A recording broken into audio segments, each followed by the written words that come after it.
একদিকে লাতিন আমেরিকার রক্ত গরম ফুটবল, অন্যদিকে ইউরোপের পরাশক্তি ক্রিস্টিয়ানো রোনালদোর পর্তুগাল। মায়ামির হার্ড রক স্টেডিয়ামে যা হলো তাকে ফুটবল ম্যাচ নয়, বরং একটা আস্ত যুদ্ধক্ষেত্র বললেও কম বলা হবে। পর্তুগালের রক্ষণ ভাগকে দুমড়ে মুচড়ে পিষে ফেলেছিল কলম্বিয়া। একের পর এক আক্রমণ, একের পর এক বুলেট গতির শট। পর্তুগিজ ডিফেন্স যখন স্রেফ খড়কুটোর মতো উড়ছিল, তখন অবিশ্বাস্য এক ড্র নিয়ে মাঠ ছেড়েছে রোনালদোর দল। গোল হলো না ঠিকই, কিন্তু মাঠে 90 মিনিট কলম্বিয়া বুঝিয়ে দিল কেন তারা এবারের আসরের অন্যতম প্রধান দাবিদার। পর্তুগালকে কাঁপিয়ে দিয়ে মাঠের আধিপত্য ধরে রেখে গ্রুপ চ্যাম্পিয়ন হয়ে নকআউটে পা রাখলো কলম্বিয়া, আর কোনো মতে ড্র করে রানার্স আপ হয়ে পরের রাউন্ডে ক্রিস্টিয়ানো রোনালদো। কাগজে কলমে ম্যাচটি গোল শূন্য ড্র, কিন্তু যারা ম্যাচটি দেখেছেন তারা জানেন গোটা ম্যাচ জুড়ে শুধুই ছিল কলম্বিয়ান রাজত্ব। ম্যাচের শুরু থেকে শেষ বাঁশি বাজা পর্যন্ত পর্তুগিজ ডিফেন্সকে এক মুহূর্তের জন্য দম ফেলার সুযোগ দেয়নি দক্ষিণ আমেরিকার এই পরাশক্তিরা। পরিসংখ্যানের দিকে তাকালে আপনার চোখ কপালে উঠবে। ম্যাচের 55% সময় বল ছিল কলম্বিয়ার পায়ে, আর আক্রমণ পর্তুগালের। গোল পোস্ট লক্ষ্য করে কলম্বিয়া শট নিয়েছে অবিশ্বাস্য 24টি। হ্যাঁ, আপনি ঠিকই শুনেছেন, 24টি শট, কিন্তু কখনো গোল পোস্ট, কখনো পর্তুগিজ গোলরক্ষকের অতি মানবীয় সেভ, আর কখনো স্রেফ ভাগ্যের নির্মম পরিহাসে গোলের দেখা পায়নি কলম্বিয়া। ফুটবল কতটা নিষ্ঠুর হতে পারে মায়ামির হার্ড রক স্টেডিয়ামে আরো একবার তার প্রমাণ দেখলো। ম্যাচের আসল নাটক তখনও বাকি ছিল। নির্ধারিত 90 মিনিটের খেলা শেষ। যোগ করা সময় যখন মনে হচ্ছিল ম্যাচটি ড্রতেই শেষ হচ্ছে, ঠিক তখনই পর্তুগালের জাল কাঁপিয়ে উল্লাসে মেতে ওঠে কলম্বিয়া। পুরো স্টেডিয়াম তখন প্রকম্পিত।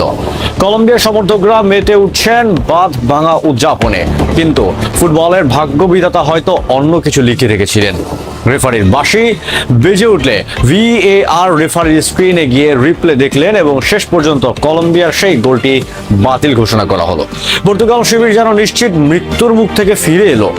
বুক চেরা এক দীর্ঘশ্বাস ফেলে হাফ ছেড়ে বাঁচলো ক্রিস্টিয়ানো রোনালদোর দল। আর অন্যদিকে এক রাশ হতাশা নিয়ে মাঠ ছাড়তে হলো কলম্বিয়াকে। পর্তুগাল এই ম্যাচে নকআউট নিশ্চিত করেছে সত্যি, কিন্তু তাদের পারফরমেন্স নিয়ে উঠবে হাজার প্রশ্ন।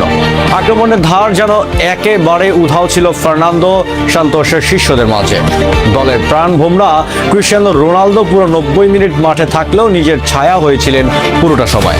তার চিরচেনা সেই ধারালো পারফরমেন্স এদিন মায়ামির মাঠে দেখা যায়নি। শুধু রোনালদোই নন, মাঝ মাঠের সেনাপতি ব্রুনো ফার্নান্দেজ কিংবা ভিতিনহারও এদিন নিজেদের জাত চেনাতে পুরোপুরি ব্যর্থ হয়েছেন। ম্যাচের শেষ দিকে অবশ্য রাফায়েল লিয়াও দারুণ এক সুযোগ পেয়েছিলেন, কিন্তু ইঞ্চির ব্যবধানে তার শট লক্ষ্যভ্রষ্ট হলে গোল আর পাওয়া হয়নি পর্তুগালের। পুরো ম্যাচ জুড়ে ডিফেন্স সামলাতে ব্যস্ত থাকতে হয়েছে ইউরোর সাবেক চ্যাম্পিয়নদের। তবে গ্রুপ পর্বের হিসাব নিকাশ এখন অতীত। আসল লড়াই শুরু হচ্ছে এবার নকআউট পর্বে, যেখানে হারলেই বিদায়। গ্রুপ চ্যাম্পিয়ন হওয়ার সুবাদে শেষ 32-এ কলম্বিয়ার প্রতিপক্ষ তুলনামূলক সহজ দল ঘানা। আগামী 4 জুলাই মাঠে নামবে এই দুই দল। কলম্বিয়া যেভাবে খেলছে তাতে ঘানাকে তাদের বড় পরীক্ষা দিতে হবে। অন্যদিকে রানার্স আপ হওয়ার পর্তুগাল পড়েছে কঠিন সমীকরণে। নকআউটের প্রথম ম্যাচেই তাদের মুখোমুখি হতে হবে শক্তিশালী ক্রোয়েশিয়ার। আগামী 3 জুলাই হবে সেই হাই ভোল্টেজ ম্যাচ। রোনালদো কি পারবেন ক্রোয়েশিয়ার বিপক্ষে ফর্মে ফিরতে, নাকি কলম্বিয়ার মতো ক্রোয়েশিয়াও কাঁদাবে পর্তুগালকে? আপনার কি মনে হয়, কলম্বিয়া নাকি পর্তুগাল, কার নকআউট যাত্রা সহজ হবে? কমেন্ট বক্সে আপনার মতামত জানান। ভিডিওটি ভালো লাগলে লাইক ও শেয়ার করতে ভুলবেন না। ফুটবলের সব গরম খবরের জন্য আমাদের সাথেই থাকুন। দেখা হবে পরের ভিডিওতে। ধন্যবাদ।